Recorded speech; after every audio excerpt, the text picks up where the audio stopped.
Assalamualaikum warahmatullahi wabarakatuh. Saya Andrea Yunanta Rusdayanti dari Prodi S1 Administrasi Rumah Sakit semester 7. Di sini saya akan menjelaskan UTS Pemberdayaan Masyarakat tentang analisis dan prioritas serta plan of action. Baik, di sini saya mengambil 3 permasalahan. Dari 3 permasalahan tersebut, saya mengambil beberapa data. Data dari permasalahan pertama yaitu minimnya pasar atau tempat jual beli, lalu minimnya lapangan pekerjaan, sulit mengembangkan usaha kecil, pendapatan masyarakat yang rendah, keterbatasan pengetahuan tentang promosi, dan adanya kesenjangan sosial.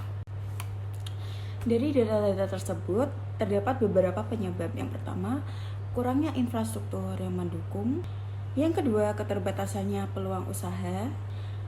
Yang ketiga, keterbatasannya modal yang dimiliki oleh masyarakat. Yang keempat, kurangnya produktivitas kerja di dalam masyarakat.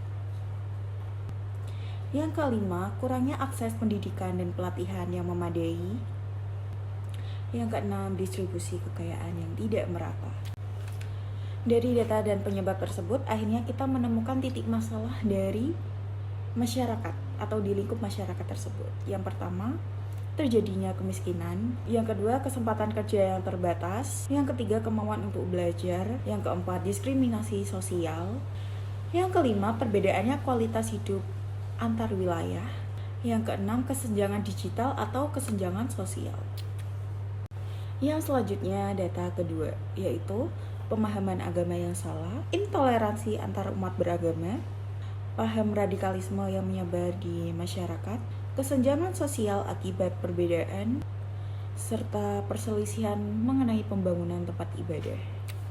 Dari data tersebut, kita dapat menyimpulkan beberapa penyebab-penyebabnya, yaitu kurangnya akses terhadap pendidikan agama yang benar dan menyeluruh, dan juga terdapat beberapa pemimpin agama atau kelompok agama yang mengajarkan para pengikutnya yaitu tentang pemahaman agama yang menyimpang. Dari situ kita mengetahui masalah-masalah yang harus dihadapi oleh masyarakat. Yang pertama, penafsiran agama yang salah. Yang kedua, konflik antar kelompok atau pemimpin agama. Yang ketiga,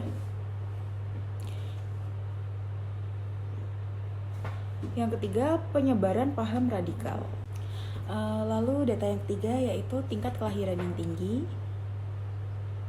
tingginya resiko kesehatan bagi ibu dan anak, kurangnya pemahaman tentang metode kontrasepsi, serta rendahnya pemahaman tentang program kesehatan reproduksi. Dari data-data tersebut, kita mengetahui penyebab-penyebabnya, yaitu kurangnya akses terhadap layanan dan informasi kontrasepsi yang membuat banyak pasangan tidak menggunakan metode KB atau keluarga berencana.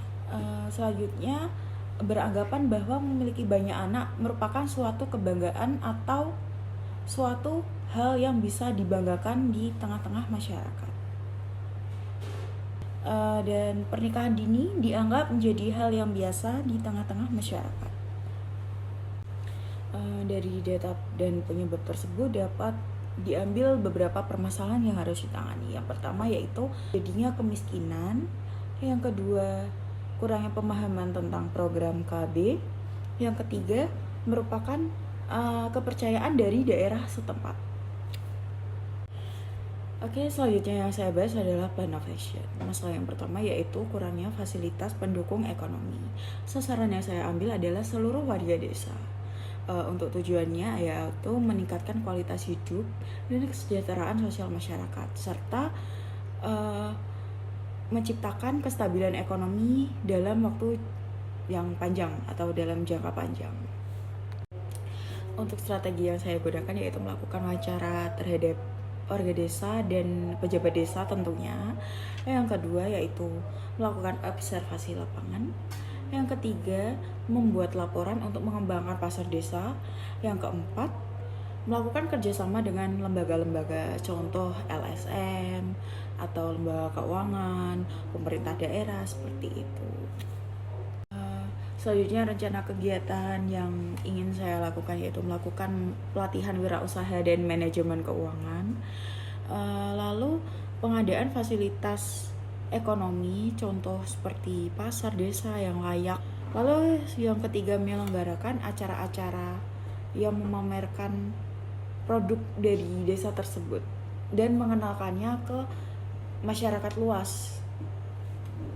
Untuk dananya sendiri, saya berpikiran untuk selain dana dari desa, saya juga akan minta dana dari lembaga keuangan, iuran mahasiswa pastinya, dan LSM.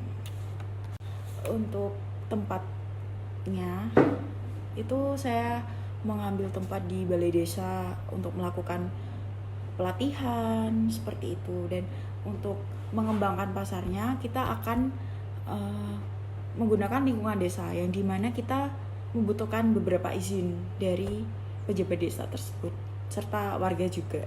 Dan untuk waktunya saya memberi waktu selama sebulan, dari tanggal 1 sampai 31 Maret.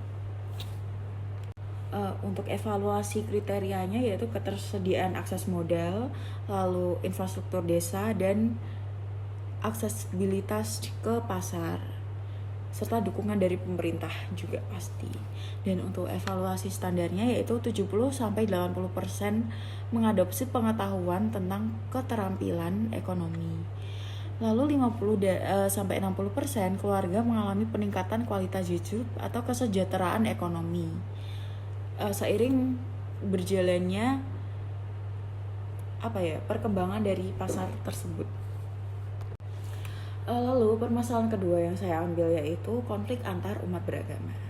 Dan sasaran yang saya ambil yaitu pejabat desa dan tokoh agama di desa tersebut tentunya. Dan untuk tujuannya yaitu menciptakan suasana yang harmonis serta menjaga kerukunan antar umat beragama. Untuk strategi yang saya lakukan yaitu mengadakan edukasi dan penyuluhan.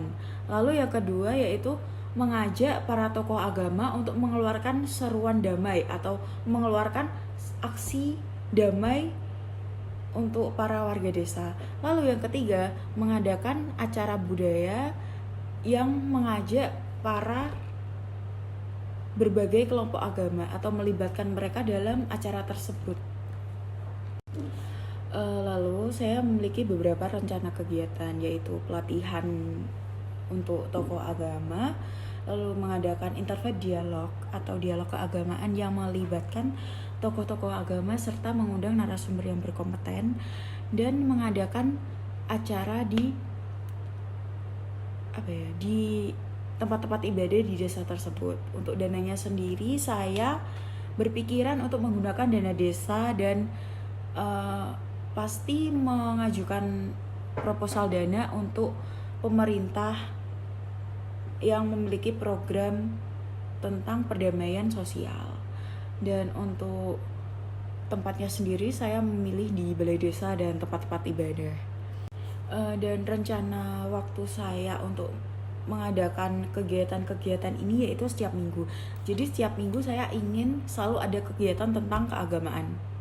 Untuk evaluasi kriterianya sendiri yaitu tingkat pemahaman masyarakat terkait kerukunan beragama, lalu keterlibatan tokoh agama dan pemimpin masyarakat, serta peran mahasiswa dalam mediasi konflik.